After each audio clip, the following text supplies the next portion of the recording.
Sexta-feira, dia de Ao Ponto especial sobre eleições, e nessa semana a gente fala sobre a reta final das campanhas. Os candidatos em algumas cidades já começaram uma campanha de desconstrução dos seus adversários. E tivemos também a aproximação de dois importantes líderes da esquerda, né, Roberto Maltic? É isso mesmo, Carol. Dois líderes que, na verdade, estavam totalmente distantes desde a eleição traumática para eles em 2018, que é o ex-presidente Lula e o ex-ministro de Lula, Ciro Gomes, do PDT. Eles se reaproximaram em setembro e agora a questão é o quanto que essa reaproximação vai influenciar nas eleições agora do dia 15 de novembro.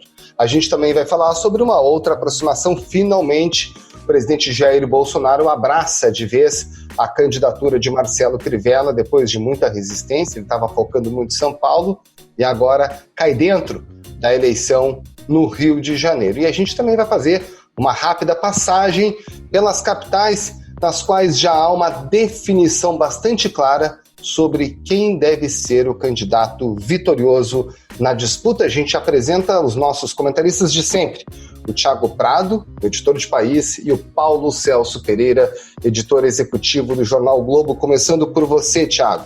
Desconstrução. Essa é uma palavra que sempre acompanha as campanhas políticas, naturalmente. Agora, a gente olha muito candidatos tentando desconstruir o líder. Parece que nessa eleição também tem um movimento de líderes tentando desconstruir os candidatos que surgem e que podem ameaçá-los na disputa, né? Exatamente, Maltic. Eu acho que tem uma coisa legal que a gente tem feito aqui nos nossos programas, que é desmistificar um pouco alguns chavões assim, da política, né? A gente já falou nos últimos programas aí que nacionalização de campanhas elas acabam não acontecendo, e isso nitidamente a gente consegue observar. Transferência de votos de Bolsonaro, Lula, isso também não está acontecendo. E houve um período ali na política nacional, né, principalmente ali na época do Lulinha, Paz e Amor, né, que se achava que bater, né, em adversários, desconstruir adversários, isso não rendia, né? E eu acho que isso mudou bastante, né? A gente teve aí um Roda Viva essa semana com o João Santana falando um pouco da campanha da Marina, como ele desconstruiu a Marina com aquele comercial de TV sobre a autonomia do Banco Central e etc. Eu lembro aqui que no Rio de Janeiro, a gente teve em 2014 a campanha do Pezão, chegando no segundo turno contra o Crivella, fazendo ali uma campanha muito forte, ligando o Crivella ao bispo Edir Macedo. No primeiro programa de 10 minutos do segundo turno, ele colocou aquele famoso vídeo do Edir Macedo contando dinheiro, e isso fez com que o Crivella disparasse em rejeição. Então, desconstrução rende sim se for muito bem feita. E eu acho que é isso que no Rio de Janeiro, principalmente, a gente vai falar de São Paulo aqui um pouco, a gente está começando a ver acontecer. É curioso porque, como você falou, você tem o líder nas pesquisas, o Eduardo Paes, um líder que no primeiro turno está com uma folga considerável, né? Ele está criando aquelas campanhas que tem uma assinatura muito pequenininha ali, você quase não vê que é ele batendo, e ele está fazendo isso em cima de dois adversários, que nem na segunda posição consolidados estão. No caso da Marta Rocha, ela está ali, dependendo da pesquisa, empatada com o Crivella, e o Luiz Lima, que é outro que ele começou a bater também, está ali embaixo, assim. Então, o Eduardo Paes começou uma clara campanha ali de desconstrução, porque está vendo que um segundo turno contra esses dois adversários pode ser muito complicado. No caso da Marta Rocha ali, que eu acho que é o que vale a gente destacar nesse momento, ele está tentando fazer aquela vinculação dela ao Sérgio Cabral, ter sido chefe de polícia do Sérgio Cabral. Durante a gestão como chefe de polícia do Cabral, a Marta Rocha não teve competência para proteger os cariocas. Isso tem dividido o mundo político. Tem gente que acha que, sim, ele deveria fazer isso por conta da baixíssima rejeição dela e do risco de chegar num segundo turno e perder exatamente como foi contra o Witzel, mas há quem ache que ele está, na verdade, dando mais projeção ainda para Marta Rocha, o que é um risco para ele. Bom, a gente está aqui para dar pitaco, né? A gente não está aqui só para ficar expondo os fatos, etc. Eu vou dar aqui o meu. Eu acho que ele não tem muita escapatória. Ele tem que, sim, fazer uma campanha de desconstrução já com a Marta Rocha, e acho que no repertório de argumentos dele hoje é o que ele tem, é vincular ela a Sérgio Cabral, ao período na chefia de polícia, aos índices. Então, se isso vai surtir efeito, acho que só as próximas pesquisas vão mostrar. O problema, na verdade, dessa vinculação é que é difícil encontrar algum político no Rio de Janeiro que tenha sido mais vinculado ao Sérgio Cabral do que ele, né? E o ex-prefeito Eduardo Paes também prestou depoimento hoje. Ele foi chamado como testemunha de defesa do ex-governador Sérgio Cabral. Isso é uma enorme ironia. Ele foi eleito, Total. tirado do PSDB, colocado no PMDB pelo Sérgio Cabral, que o lançou à prefeitura. Ele tinha sido candidato contra o Cabral em 2006, ao governo do Estado. Em 2008, o Sérgio Cabral tira ele do PSDB e coloca ele no PMDB. Ele já era secretário do governo Cabral. Ele elege, se reelege, lança o Pedro Paulo, faz a parceria, Unidos Somos Juntos, eram jingles. Eu acho que, enfim, concordo com você, acho que desconstrução, acho que isso é um elemento central da política e não acho que isso seja totalmente negativo. Eu acho que existe um nível de ataques que parte para um campo de vida pessoal que a gente já viu ocorrer na política brasileira e que é muito negativo, né? Notadamente, o Collor fez isso contra o Lula em 89. A gente viu isso se repetir algumas vezes na política brasileira. O João Santana, que você falou no Roda Viva, faz o meia-culpa, dizendo que foi o maior erro quando ele tentou fazer isso contra o Kassab e perde a eleição. A Marta Suplicy, que é uma mulher que constrói sua carreira como sexóloga, tratando da liberdade sexual, e ele tenta fazer uma campanha de ataques no campo pessoal contra o Gilberto Kassab, que ganha a eleição. E ele, nesse Roda Viva, inclusive, diz que esse foi o maior erro dele como publicitário. O maior erro da vida dele, né? Da vida dele. O maior erro da vida. Eu acho que esse nível de ataque é inaceitável. Agora, ataque no campo político, você tentar matizar, como ele mesmo disse ali, no caso da Marina, que foi eu acho que ele coloca como um exagero retórico, ele usa um termo parecido com esse. Que eu acho que tinha um pudor sintomático de que, se ela fosse para defender ideias tão ardentes liberais, não ficava bem para uma então, o senhor estava candidata certo. de esquerda. O senhor estava certo a fazer aquilo?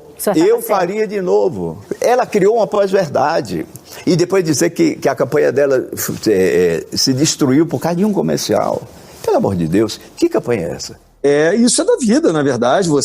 A própria Marina, é bom que se diga, era contra inicialmente a independência do Banco Central, e ela adere a esse tema porque era um tema do Eduardo Campos. E aí depois na campanha, como ela só assume pelo falecimento do Eduardo Campos, ela acaba se mantendo fiel ali ao ponto. Mas isso faz parte, né? Quem não quer sofrer esse tipo de debate não deve se candidatar. Acho que o Eduardo Paes está no papel dele de expor o que ele considera as fragilidades da Marta Rocha. Agora, a situação do Eduardo Paes é bastante difícil, porque no fundo o que ele gostaria mesmo é de disputar o segundo turno com o Crivella. Então ele precisa não só impedir que a Marta Rocha vá, como que qualquer outra pessoa vá. Se amanhã quem crescer for a Benedita, ele vai ter que partir para cima dela. Se for o Luiz Lima, se for o Fred Luz, quem quer que seja, ele vai ter que atacar para colocar o Crivella, que tem mais de 50% de rejeição, no segundo turno. É um desafio e tanto para ele. E aí a gente vai saber, hoje mesmo, né, nessa sexta-feira, vai ter pesquisa mostrando aí qual foi a evolução, e a gente vai ver em que pé andou, o quanto funcionou essa desconstrução.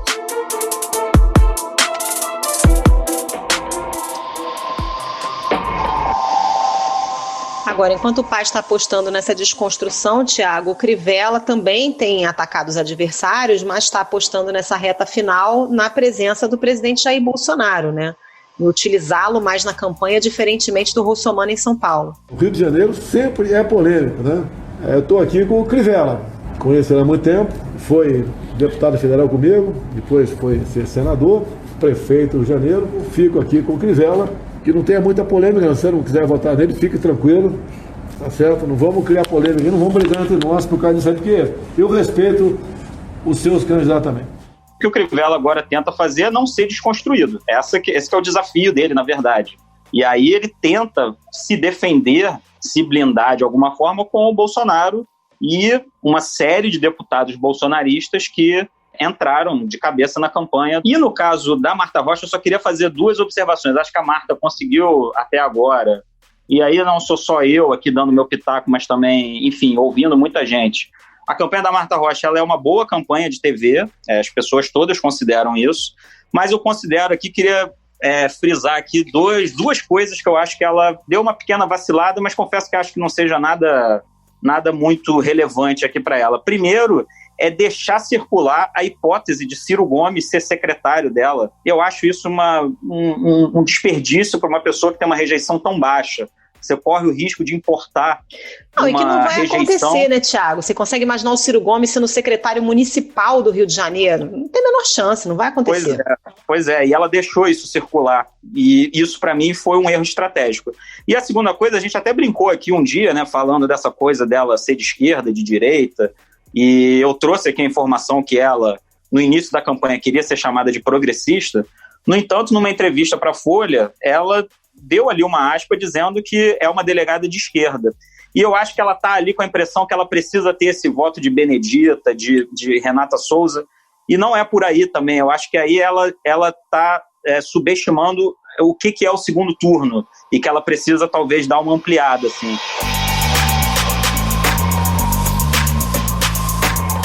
E São Paulo? Essa tática do Russomano de esconder o Bolsonaro. Celso Russomano, é a minha pedida para São Paulo. Quem não escolheu ainda, puder escolhê-lo, a gente agradece aí.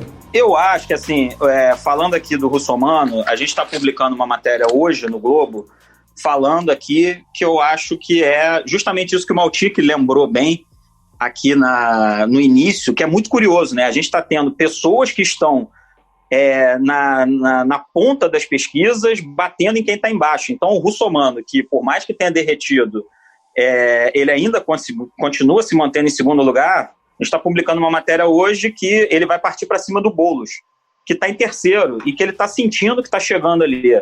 O que eu acho que a gente pode aqui especular é imaginar o que vai ser uma campanha de desconstrução do Boulos, né? Será que ele vai partir para cima dos costumes, fazendo essa agenda ali mais conservadora e batendo no PSOL? Será que ele vai atacar o passado do Boulos nessa coisa de ocupação de imóveis, etc. e tal?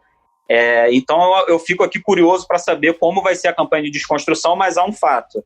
O Russomano, que atacava antes o Bruno Covas, apelidou o Bruno Covas de Bruno Dória para, enfim, vinculá-lo e etc.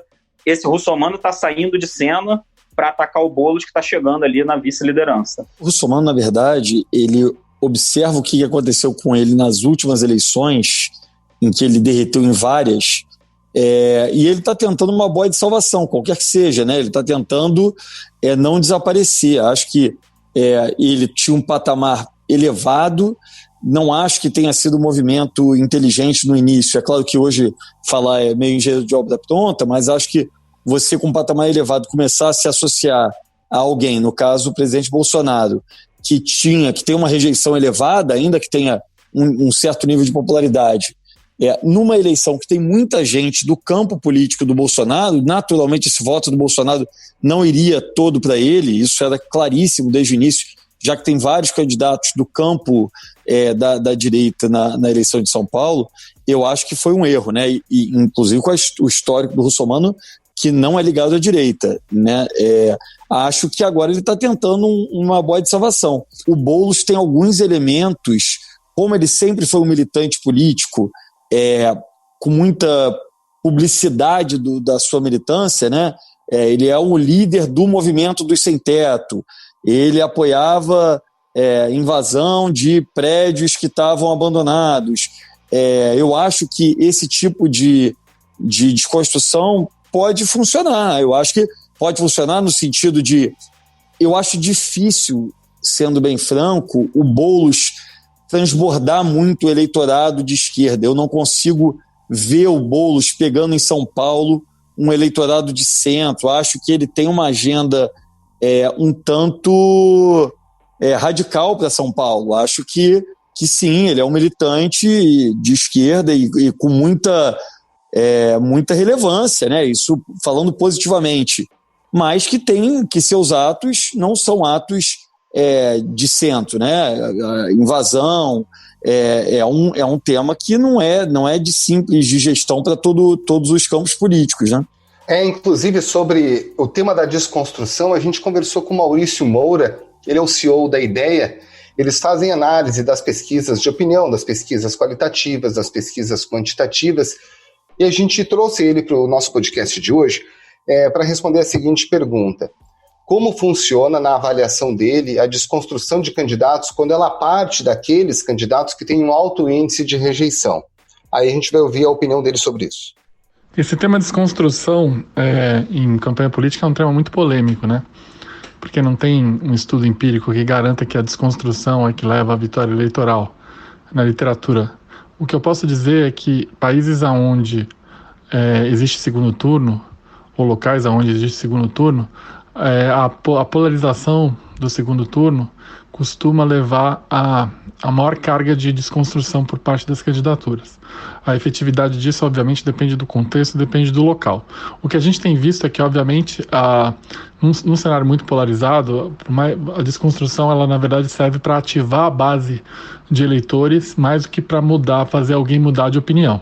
Por outro lado, tem desconstruções que são baseadas em fatos reais, que são coisas muito graves, que, obviamente, mudam eleições. A gente teve um exemplo no Alabama, onde os democratas ganharam uma eleição do Senado porque teve uma desconstrução muito forte num caso de pedofilia e abuso sexual de um candidato republicano.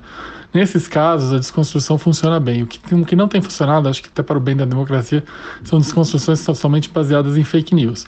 Eu acredito que as desconstruções vão aumentar muito no segundo turno das campanhas municipais aqui no Brasil. O Maurício, é interessante a gente trazer aqui para o ouvinte, ele foi um dos primeiros analistas a traçar um cenário de vitória do Jair Bolsonaro, quando quase ninguém acreditava nessa possibilidade, no início de 2018 ainda. Ele é um estudioso muito atento aos números e aos dados internos dessas pesquisas, que são densas, e ele foi um dos primeiros a captar ali a solidez da candidatura do Bolsonaro. Acho que quando ele fala sobre essa questão do segundo turno, tem um elemento que é importante esse ano, que é que o segundo turno vai ser particularmente curto. Vão ser 15 dias, então os candidatos não vão ter muito tempo para testar e ver como estão desempenhando vagarosamente. Eu acho que eles vão ter que ir desde o início para um tudo ou nada. Eles vão ter que traçar uma aposta e acho que faz muito sentido isso. A tendência de campanhas bastante agressivas aqui no segundo turno, tanto acho que nas principais capitais, pelo menos, com certeza.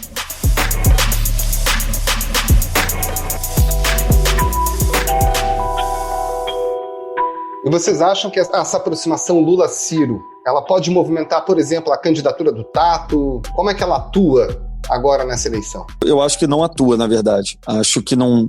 O impacto nesta eleição pode ter um efeito assim, ser mais rápido, uma adesão do PT a candidatos do PDT no segundo turno e vice-versa.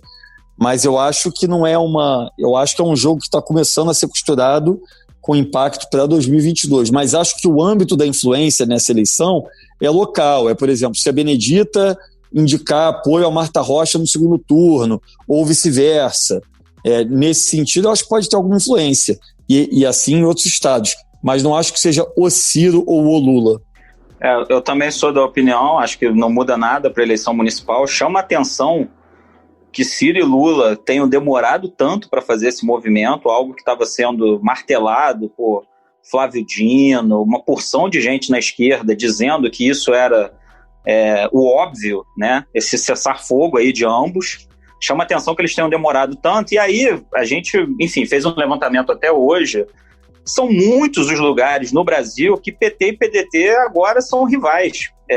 E a aliança que ficou mais construída no Brasil foi PDT e PSB. Então, assim, na verdade, não tem impacto, e o que teve impacto foi a demora deles de fazer esse movimento, porque se talvez isso tivesse acontecido antes, várias alianças teriam acontecido pelo Brasil, de novo.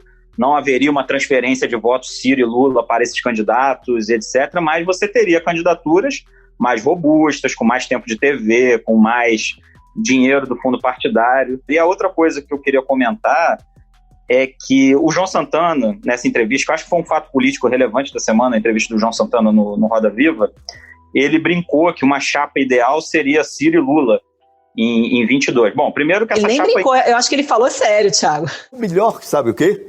Que seria para Lula, se ele pudesse ser candidato? Lula seria o melhor perfil de vice-presidente que podia ter.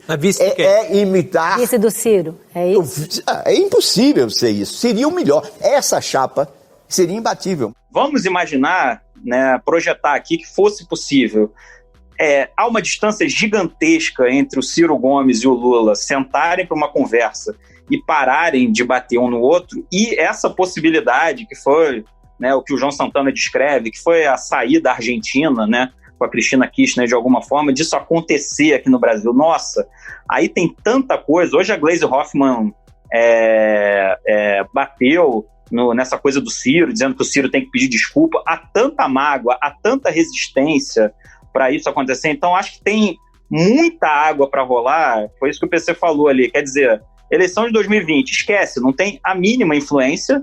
E para 22, claro, é um gesto político muito relevante o que aconteceu. Eu acho que é o acontecimento aí do segundo semestre para a esquerda, assim. Mas é muita água para rolar ainda para tentar entender o que vem depois disso, assim, eu acho, entendeu?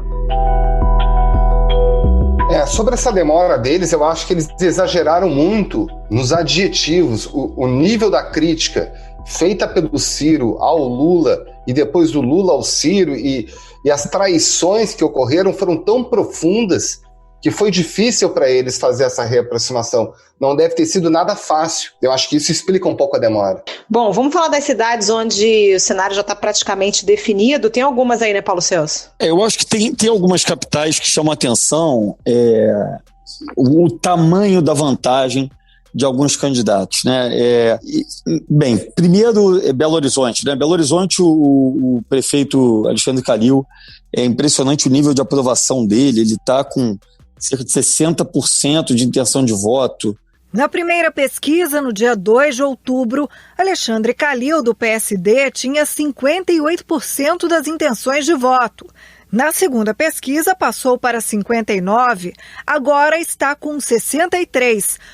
Na última pesquisa, o segundo tem 7%, que é o João Vitor Xavier, e o terceiro é o Bruno Engler, que é o candidato... O terceiro não, na verdade o Bruno Engler está em quarto, mas é o candidato do Bolsonaro, que hoje tem 3%.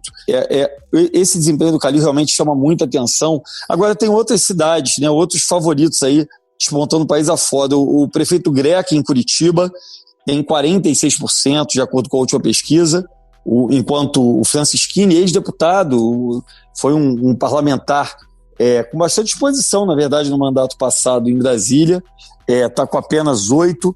O Bruno Reis, candidato do prefeito Assemineto em Salvador, está com 42%, também com uma distância mais de 4 vezes mais votos do que os adversários em Salvador. E o Álvaro Dias, que todo mundo acha, quando fala em Álvaro Dias, todo mundo pensa no Álvaro Dias paranaense, mas não é o Álvaro Dias paranaense, aquele que foi candidato à presidência, não é ele. Esse Álvaro Dias é o Álvaro Dias do Rio Grande do Norte, de Natal, que é candidato a prefeito do PSDB também, o que dá ainda mais confusão em relação ao Álvaro Dias, senador, que tem 44%. Em Natal, o segundo colocado é o Kelps com 7%. Tem uma coisa que é matemática em eleição, principalmente de quem ou é candidato à reeleição ou é candidato com um padrinho forte, como é o caso do Bruno Reis, que é a avaliação de governo. Então, se você pegar aqui Calil, ótimo e bom, ACM Neto, ótimo e bom, o Greca, ótimo e bom, eles são muito altos. Então, assim, isso é muito matemático. Se o cara tem um desempenho bom, os modelos, assim, de quem estuda pesquisa, é que se um camarada chega numa campanha, numa eleição com acima de 35% de ótimo e bom, ele é muito forte para vencer uma eleição. E aí, trazendo para o Bruno Covas, ele está chegando a esse patamar, o que o torna forte, principalmente num segundo turno, assim.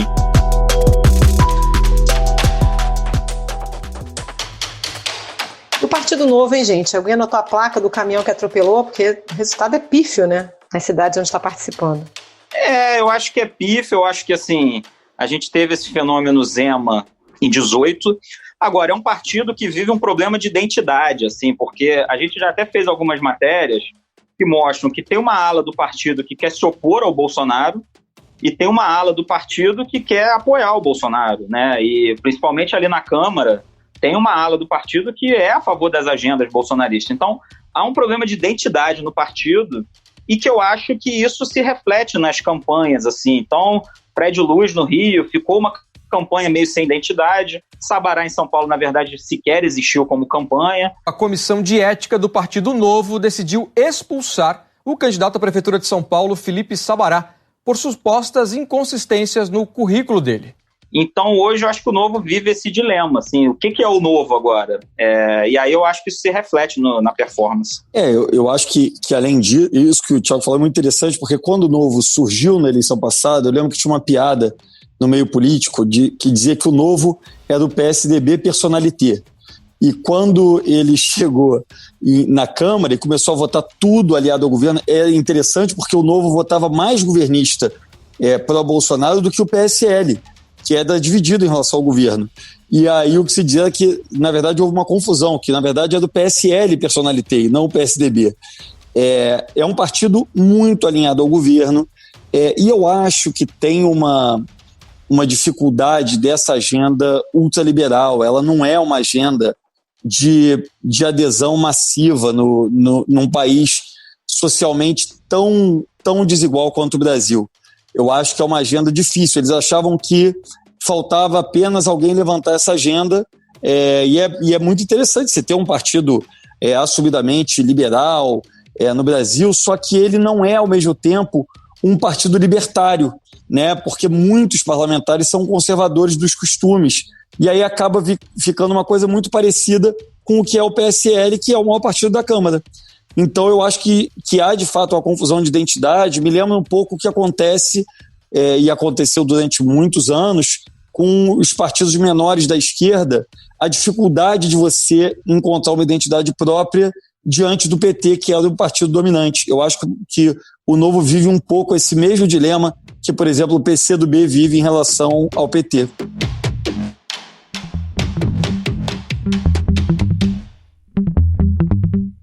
Bom, para a gente fechar, nosso assunto aqui é campanha municipal, mas tem uns temas da política que nos atravessam, né, gente? Como foi o vovô Chico lá com seu dinheiro escondido na cueca.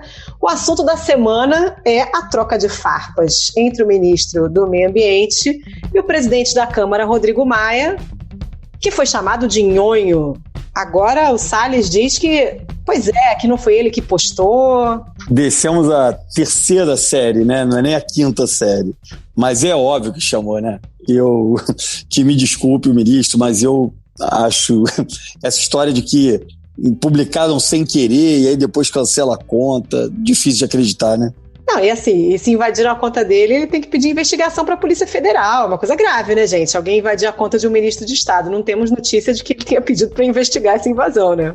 A gente fica falando muito da influência lá do guru Olavo de Carvalho no debate político, nesse governo. Tá aí uma coisa, essa infantilização, né? Porque ele fica criando esses apelidos, etc. Reparem a política brasileira de 2 anos para cá. Joyce Hasselman chamada de Peppa Pig, e depois ela incorporando o apelido, não pedindo autorização para Disney, aliás, para usar na TV e etc. Carlos Bolsonaro chamado de Tonho da Lua por outros, né, famoso personagem da novela Mulheres de Areia, enfim, para que a gente entrega a idade já, né, falando dessas coisas aqui, os 4. Você sabe muito bem onde fica a casa do teu pai. Então, assim, é isso, a política... Aí tivemos o Maria Fofoca também essa semana, né? Sendo ministro Ramos... É um frasista o ministro, né? Então, assim, vamos lá, gente, nos diverte, pra resenha aqui é maravilhoso, mas é lamentável a gente ter esse tipo de nível com um monte de reforma importante sendo debatida lá no Congresso, enfim...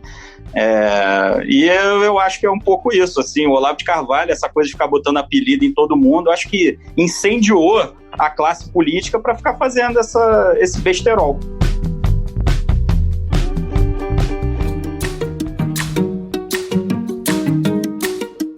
Bom, esse foi o ponto especial de eleições desta sexta-feira. Semana que vem tem mais, né, Maltinho? É isso mesmo, Carol. E lembrando, quer saber mais? Acesse assineoglobo.com.br e confira todas as notícias e reportagens especiais.